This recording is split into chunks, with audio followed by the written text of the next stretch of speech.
I don't have many regrets in life, but I do regret getting excited about the White Sox taking on the Mariners after they got swept in Seattle. And let's discuss why in today's episode of Locked On White Sox. You are Locked On White Sox, your daily Chicago White Sox podcast. Part of the Locked On Podcast Network, your team every day. Hello, I'm your host, Todd Welter, a lifelong Sox fan and contributor for SouthsideShowdown.com, part of the Fan Side of the Network, and also I've covered Major League Baseball for outlets such as the Associated Press. And thanks for making Locked On White Sox your first listen every day, part of the Locked On Podcast Network, your team every day. Make sure to hit the like button on today's episode. Subscribe to the YouTube channel at Locked On White Sox if you've not done so already. Additionally, follow or subscribe to the show on your preferred podcast platforms. The White Sox got swept in Seattle, and I'll discuss why I regret ever saying I was excited to see how Chicago matched up with the Mariners in the first segment. Then it's time to discuss the anomaly of Lenyn Sosa. And finally, my dream of an effective, cheap bullpen might be coming true. Today's episode is brought to you by Gametime. Download the Gametime app, create an account, and use code LOCKEDONMLB for $20 off your first purchase. So, okay, if you want to bang the drum and celebrate that this team is fun bad, then you still got to remember this team is bad. And bad was on display for 3 days in Seattle. And that's why I regret ever saying on Tuesday's episode, man, I can't wait to see the White Sox take on the Mariners. I mean, I got caught up in the heater that they were on. I got caught up in the excitement. And, well, it seems like I've been on a run lately of just being wrong and loud wrong at that. And I was excited because, I did want to see how did the Sox stack up with a playoff contender on this heater that they were on after the All-Star break. I wanted to see how far could they push this. And we still got reminded that, yeah, they're not ready to take that next step. Because I think maybe that's why I was excited was, hey, can they show us some signs that they're actually ready to take the next step in the rebuild a little bit earlier? Maybe we don't have to wait till 2027. Maybe it could be 2026. I got excited. And that's, again, another reminder, the sweep of why you just got to be patient during this rebuild. It's going to take some time. But I do have some disappointments watching the White Sox in the series. I mean, a few mistakes of the past showed up, like let's continuing to play really bad players, or even calling them up, or playing a man down when you don't have to. And also the problem of hitting with runners in scoring position that has plagued this team all season. Yeah, it felt like it had gone away after the All-Star break, but no, still there. It showed up. And also, it is becoming increasingly difficult to watch Jonathan Cannon pitch. But hey, at least early season Shane Smith may be back, because outside of Colson Montgomery hitting a home run on Tuesday, a massive moonshot, Luis Robert Jr. continuing his on-base streak, Smith's performance is about the only thing you can really say, yes, that was great to see. Went 5 innings, allowed just a 2-run homer, struck out 8. So maybe he's returning back to his all-star form, especially after he got that 15-day rest while he had an ankle injury.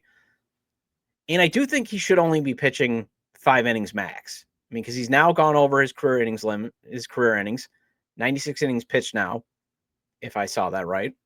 So you want to, maybe not do what they did with Garrett Crochet where they only had 4 innings, but, monitor the innings, keep him on an innings limit so that way he doesn't gas out again. But otherwise, I mean, you had decent production from Mike Tauchman and Michael A. Taylor, but otherwise, I mean, it was just a stark reminder that, yeah, it's been fun, but they're still bad. They got thrashed 8-3 on Tuesday. They gave you that Will's boys don't quit loss on Wednesday, losing 8-6. Even though they were down in an early hole, they were down 7-1. At least they scraped back to the game. But then they take a heartbreaking, giving away a win loss yesterday, losing 4-3 in extras. And I don't get why Josh Rojas is still on this team, although he's not the main reason why the White Sox lost yesterday, but he's a big personification of it. And the main reason why the White Sox lost yesterday was when they went 1 for 17 with runners in scoring position. But they still had a 3-2 lead going into the bottom of the 10th. They had a chance to win.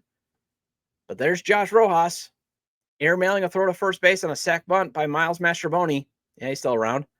Tying run scores, and the next inning you have the walk-off. So why is Josh Rojas still on this team? Please explain to me this. As I'm recording this, I still have not seen the news that Josh Rojas has been designated for assignment.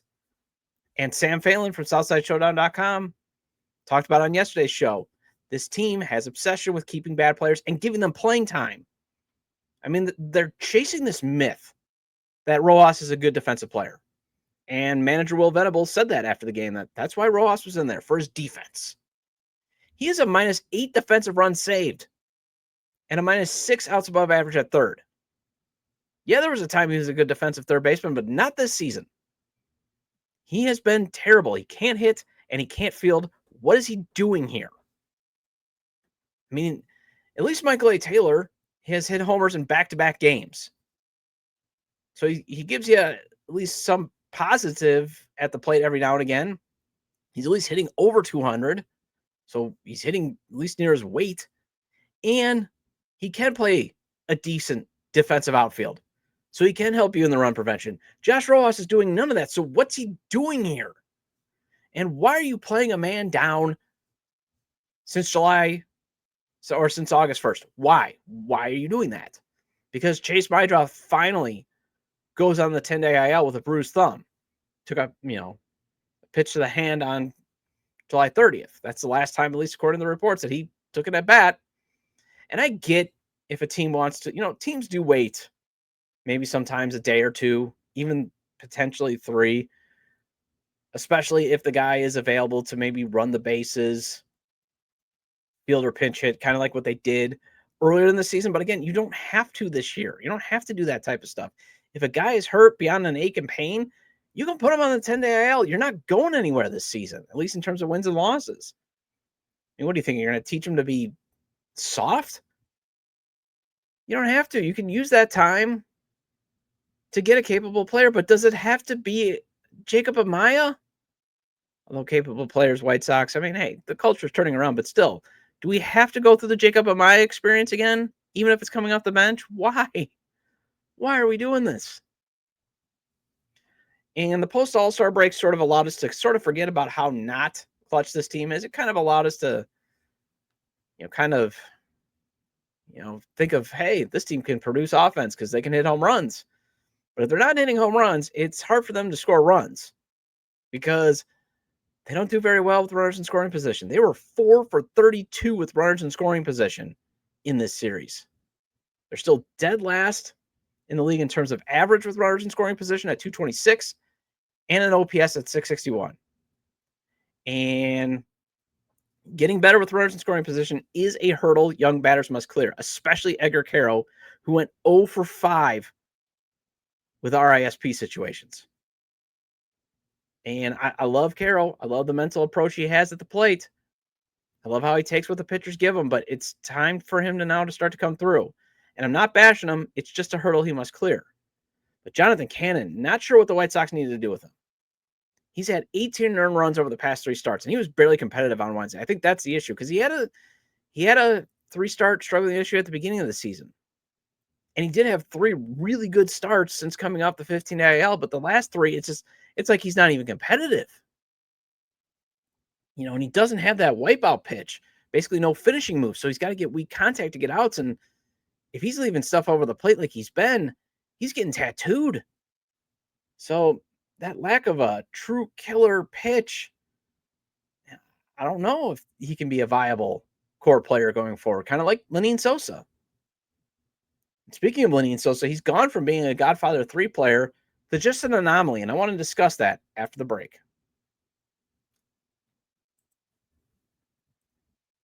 Have you ever decided at the last minute to head to a ball game with friends or family? Maybe it's game day and suddenly you realize you want to be in the stands, and that's exactly where Gametime comes in. It's the easiest way to grab last-minute tickets without the stress. With the money you save on tickets, you can splurge on food, drinks, merch, or even invite a bigger group to come with you. Gametime makes it possible. Gametime makes buying tickets fast and simple. Prices on the app actually drop the closer you get to first pitch, and they've got incredible last-minute deals, clear seat views, and the lowest price guarantee that takes the worry out of buying. Gametime is the official ticketing partner of Locked On MLB, making it easy to browse the app for this weekend's series against Cleveland, say. They're on a heater, And they've got back into the playoff race, but maybe Chicago can bounce back, cool them off, and why not catch it in person? Take the guesswork out of buying tickets with Gametime. Download the Gametime app, create an account, and use code LOCKEDONMLB for $20 off your first purchase. Terms apply. Again, create an account and redeem code LOCKEDONMLB for $20 off. Download the Gametime app today. Last minute tickets, lowest price guaranteed. Welcome back to Locked On White Sox. I'm your host, Todd Welter. Again, make sure to hit the like button on today's episode and subscribe to the YouTube channel at Locked On White Sox if you've not done so already.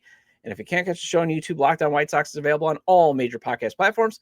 So make sure to follow or subscribe on places such as Apple or Spotify. Either way, get your 30-minute fix of Chicago White Sox baseball venting with me. All right, so when it comes to when it comes to the debate of who should be included in the team's young core, like who has got core status, that debate rages on when it comes to Lenyn Sosa. I'll just say this. In my book, he's gone from the Godfather 3 player, that line, just when you're out, he draws you back in, to just now a straight-up anomaly. I mean, he's an anomaly in just at least the modern game. And I wonder if an anomaly can be a foundational piece. Because his best position is probably DH. I know Ozzy said that on the Mully and Hall show when he did his hit yesterday. I think it was Ruthie Polanski filling in for Mully. Said, "Hey, Ozzy, what's Lenyn's best position?" And he straight up said DH. But then that creates a conflict because if he can't hit enough home runs or even doubles as a DH, then that's potentially clogging up the DH spot of having catcher Kyle Teel and Edgar Carroll in the lineup every day. Because we're all arguing and screaming for Teel and Carroll to be in the lineup every day since they're solid hitters too. And they've got the opportunity to provide more value in terms of walking, get on base. He gets on base.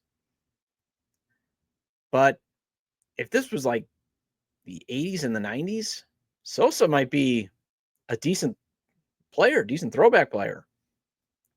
Because that's why he's an anomaly. He doesn't take walks. A 3.5% walk rate. But yet his on-base percentage is over 300. I mean, it's still not great. But you would think for a guy barely walking and having a 277 average, you'd think his on base might be still like with that 3%, like maybe 290. I get the math and all that. I can't just do it off the top of my head, but you'd think it'd still be under at least 300.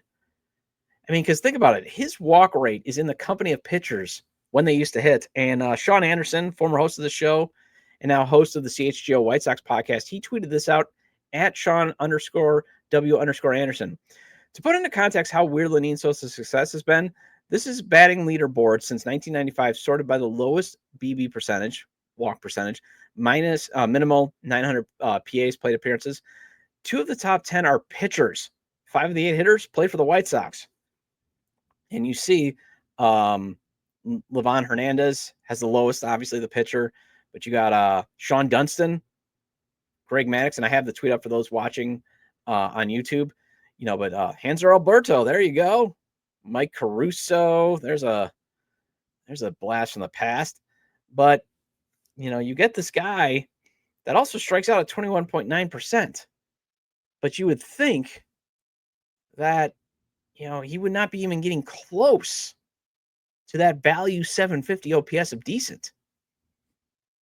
But you would also think, too, with all the strikeouts and that, is in hitting for a decent average, can he slug the ball? And yeah, he is.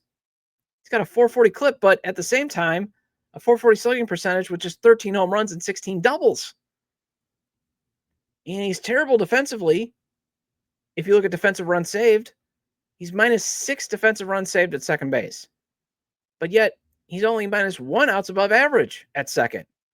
And if you do have the eye test on him, yeah, he lacks defensive instincts, like putting your foot on first base when he's asked to play first base, when he is asked to play there. But if you want him to even have it, but I've seen it where it just seems like if you can position him correctly at second base, he can normally cover there, at least from the eye test.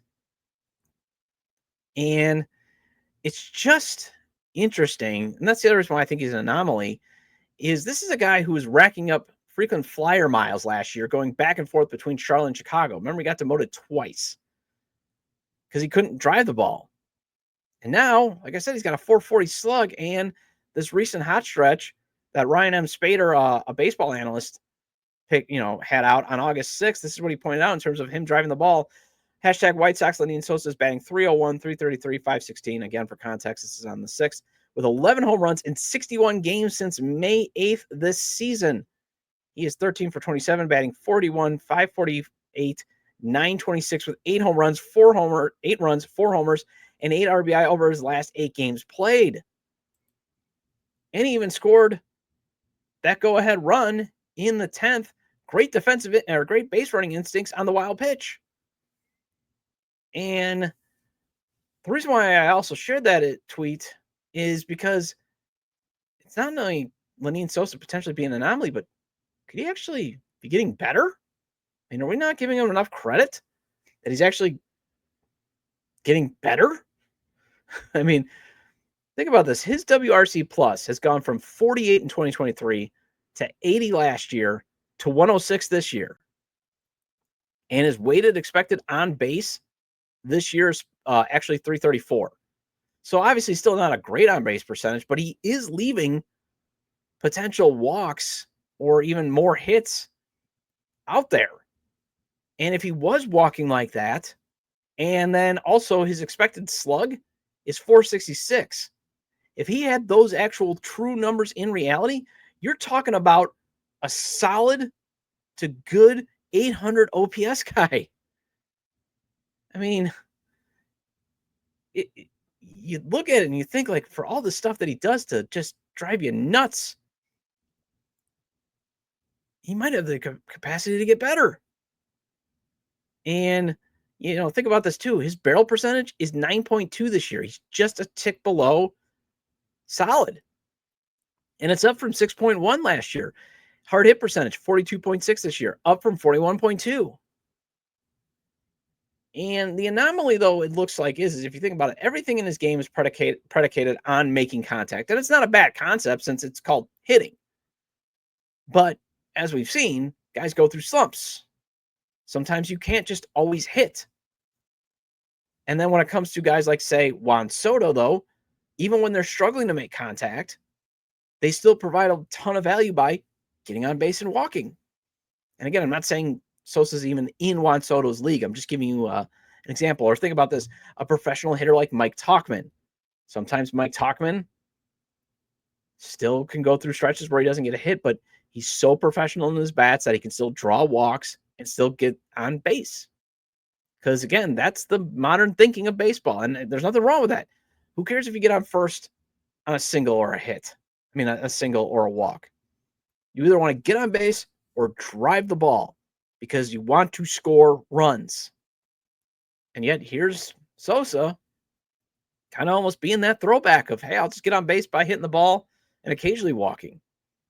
And when I do hit the ball, yeah, I'll punish it. But sometimes it is just I'm punishing it to get a single.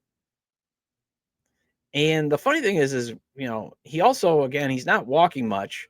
And he does strike out at 21% clip. But think about this. He sometimes is at his best when he's at 2 strikes. A 284 average on the 0-2 count. A 306 average with a 2-2 count. So I think sometimes you look at Sosa and you see the defensive gaffes. And remember, I've been out on him, but I've always called him the Godfather 3. He brings me back in. And now I'm switching him to the anomaly. But I think sometimes we see the defensive gaffes and the lack of walks and think, yeah, this guy can't get better. And yet, looks like he might. Well, one dream I have is the White Sox having a great bullpen on the cheap, because you saw in the last rebuild, putting money into the pen is just bad money spent. Well, my dream might be coming true, and let's discuss after the break.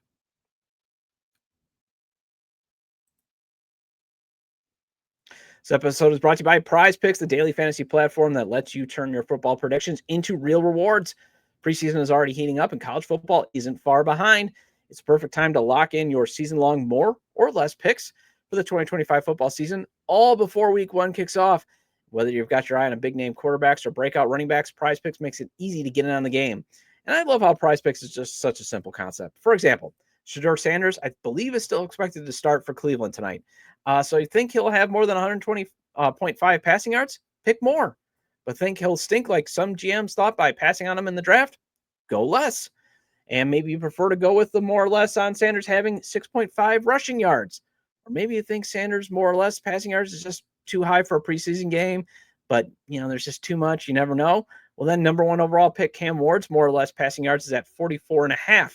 The flex play option is a total game changer too. Even when one of your pick misses, you can still double your money. Download the PrizePicks app today and use code LOCKEDONMLB to get $50 in lineups after you play your first $5 lineup.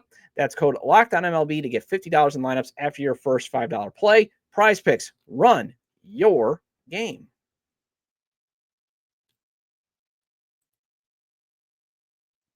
Welcome back to Locked On White Sox. I'm your host, Todd Welter. Again, shout out to all the everydayers. I appreciate your loyalty. Please hit the like button on today's episode and recommend to your fellow Sox fans or baseball fans, friends, to subscribe to the YouTube channel at Locked On White Sox wherever they get their podcast, as this show is available on all major podcast platforms. So my hope for as long as the White Sox exist, they never put significant money like they did into the bullpen ever again at the start of this decade. I hope to never see them sink money into like Joe Kelly or Kendall Graveman ever again. Well, so long as Jerry Reinsdorf owns a team. I mean, if Justin Ishbia wants to keep covering checks for every position, that's fine. But we still got Jerry as the head owner until 2029. That means the limited money he does occasionally allow the front office to spend has got to be spent wisely, and putting money, that limited money, into a part of a team that you can easily actually find effective arms in the draft, international free agency, and even off the scrap heap. It can't go there. The only money that should be possibly even spent on the bullpen, I think, even in these days, is on a closer, if that's your missing piece and you're a contender. Otherwise, don't sink major dollars into it. Although, well, I can make the exception, like they should have put a little bit of their money into the bullpen this past offseason, because again, you saw how great the reliever market was in the trade market to just sort of flip guys. And I don't mind if they actually do that again.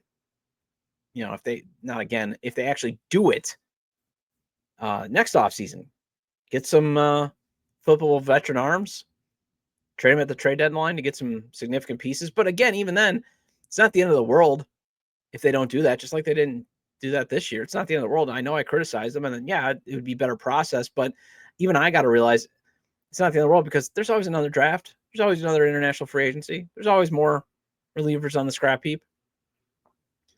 And it feels like also the White Sox are actually getting bang for their buck, because they hardly put any money into the bullpen this season, and they're actually getting better. This is what Chuck Garfien tweeted, the CHSN pre- and post-game host, at Chuck Garfien. White Sox have a bullpen payroll of about $30. Obviously, he's being sarcastic. And yet, this is happening. White Sox bullpen ERA rankings in MLB, 2025, 389, 12th. 2024, 463, 28th. 2023, 488, 26th.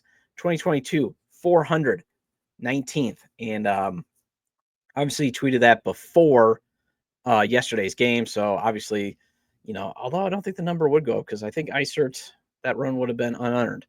Either way, they're getting better. Although it might be empty calories, as my buddy Bez from OnTap Sportsnet, he pointed out on X, formerly Twitter, and I got the tweet up for those watching on YouTube, at Bez Beyond the Pen. And yet, this is happening. White Sox bullpen ERA rankings in high, medium, and low leverage situations.